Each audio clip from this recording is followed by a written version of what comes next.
2024년 12월 3일 대한민국은 그야말로 충격에 빠졌습니다. 대통령이 국회를 반국가 세력으로 규정하고 국회의원들을 체포하기 위해 군대를 파견한 것입니다.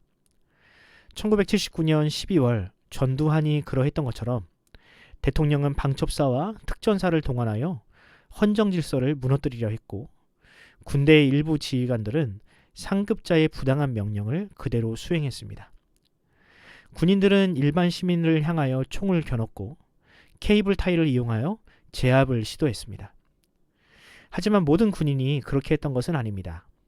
어떤 군인은 상부의 지시를 최대한 거역하면서 헬기의 이륙을 막았고, 어떤 군인은 목숨을 걸고 부하들에게 한강다리를 건너지 말라고 지시했습니다. 제가 지금 이렇게 설교를 할 수 있는 것은 그렇게 명령을 소극적으로 이행한 양심적인 군인들이 있었기 때문입니다. 시간이 어느 정도 흐른 지금 사람들은 어느 쪽을 정의로운 군인이라고 평가할까요? 상급자의 명령에 무조건 충성한 군인들인가요? 아니요. 그들의 계급이 아무리 높다 한들 아무도 그들을 국민에게 충성한 군인으로 인정하지 않습니다. 반면에 불의한 명령을 거절했던 이들은 오히려 양심이 살아있는 군인, 사람이 아닌 국민에게 충성한 진짜 군인으로 인정받고 있습니다. 저 역시 군에 잠시 동안 몸을 담았던 사람으로서 이 사건을 돌아보며 여러 가지 생각을 하게 되었습니다. 만약 내가 저 위치에 있었다면 과연 그 부당한 명령에 목숨을 걸고 저항할 수 있었을까? 과연 나는 많은 사람을 옳은 길로 인도해야 하는 목회자로서 앞으로 어떤 삶을 살아야 할 것인지를 고민하게 되었습니다. 열왕기하 1장은 비슷한 질문을 우리에게 던집니다. 과연 성도는 누구의 명령에 순종해야 하는가? 세상의 권력자들인가? 아니면 인생의 생사화복을 주장하시는 하나님인가? 본문의 내용은 이렇습니다. 아합 왕이 죽은 후 그의 아들 아하시야가 북이스라엘의 새로운 왕이 됩니다. 그런데 왕위에 오르자마자 아하시야에게 건강상의 이슈가 터집니다. 얼마나 조심성이 없었는지 난간에서 떨어져 크게 다친 것입니다. 그런데 그 부상의 정도가 꽤나 심각했던 모양입니다. 아마도 당시 의학 수준으로는 도저히 회복이 불가능한 상태였던 것 같습니다. 그래서 아하시야는 바알세붑이라는 우상을 찾아가 이 병이 나을 수 있는지를 물어보게 합니다. 이 바알세붑이 어떤 우상이냐면 파리 모양을 한 우상으로 당시 에글론이라는 나라에서는 이 우상을 치료의 신으로 섬기고 있었습니다. 참 어이가 없죠. 이스라엘의 왕이 여호와가 아닌 우상을 찾아가다니요. 그것도 파리 우상을 찾아가서 머리를 조아리다니 하나님이 보시기에 얼마나 기가 막히셨을까요? 이건 하나님을 향한 모독이자 창조주의 자리에서 끌어내리려는 영적 쿠데타나 마찬가지였습니다. 이에 엘리야는 바알세붑을 찾아가는 왕의 사신들을 만나 이렇게 이야기합니다. 본문 3절입니다. 이스라엘에 하나님이 없어서 너희가 에글론의 신 바알세붑에게 물으러 가느냐.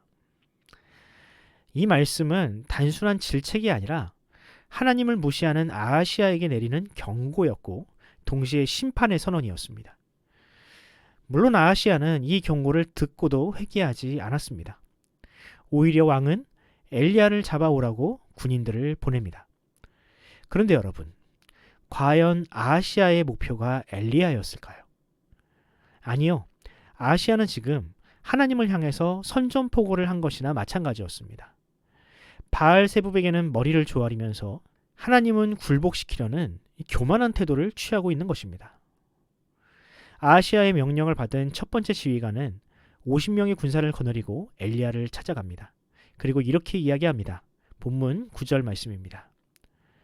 하나님의 사람이여 왕의 말씀이 내려오라 하셨나이다. 이게 우리말로 번역돼서 그렇지 원어의 뉘앙스는 어이 선지자 양반 왕의 명령이니 당장 내려오시오 입니다. 선지자에 대한 존중도 없고 무엇보다 그가 섬기는 왕처럼 하나님에 대한 두려움과 경외심이 전혀 없는 무례한 발언입니다. 결국 어떻게 됐나요? 그 무식한 지휘관으로 인해서 그를 따르던 50명의 병사들까지 심판을 받습니다. 이런 사달이 일어났으면 좀 반성을 해야 하는데 아하시아는 다른 지휘관에게 똑같은 명령을 내립니다. 그리고 두 번째 지휘관 역시 같은 죄를 반복하다가 부하들을 죽음에 이르게 합니다.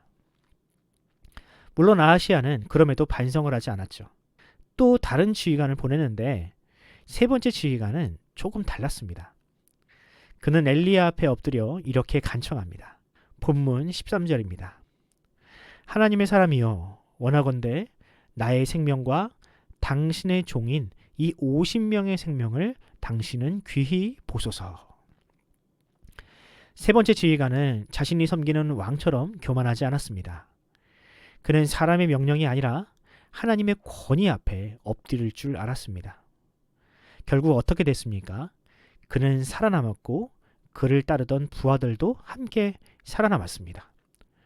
물론 교만한 아하시아는 심판을 피할 수 없었습니다. 저는 본문을 묵상하면서 여전히 우리 사회를 어지럽히는 아하시아와 같은 정치인 혹은 기득권들이 떠올랐습니다.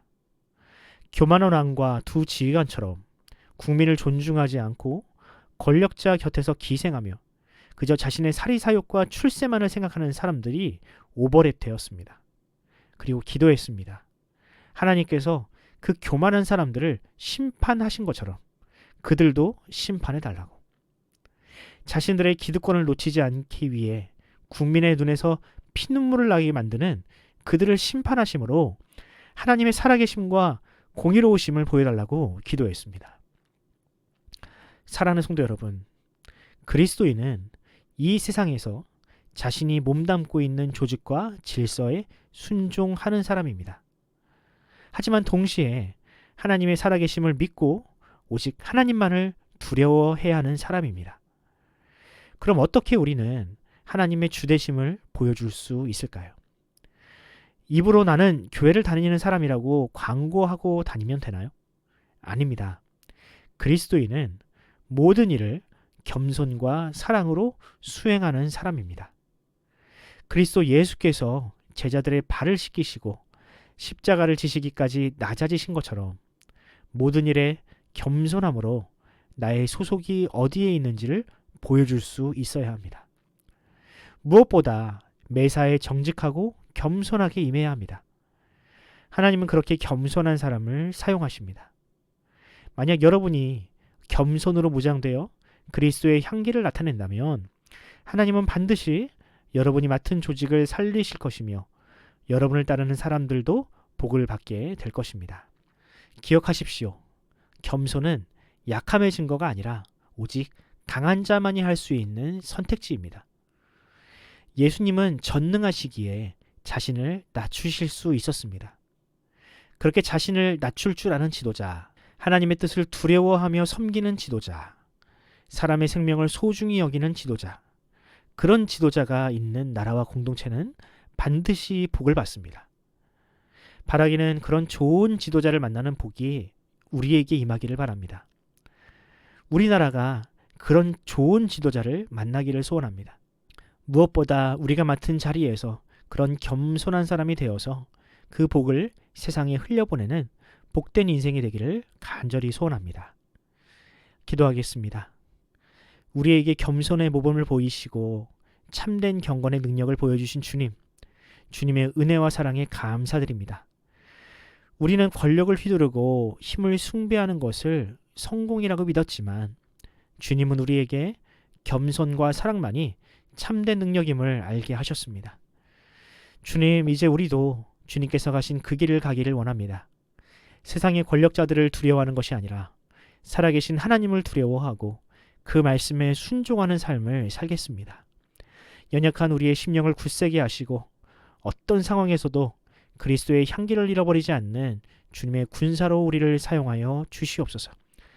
그리하여 나를 보는 이마다 주님을 보게 하시고 우리를 따르는 이마다 생명을 얻는 복의 통로로 사용하여 주시옵소서.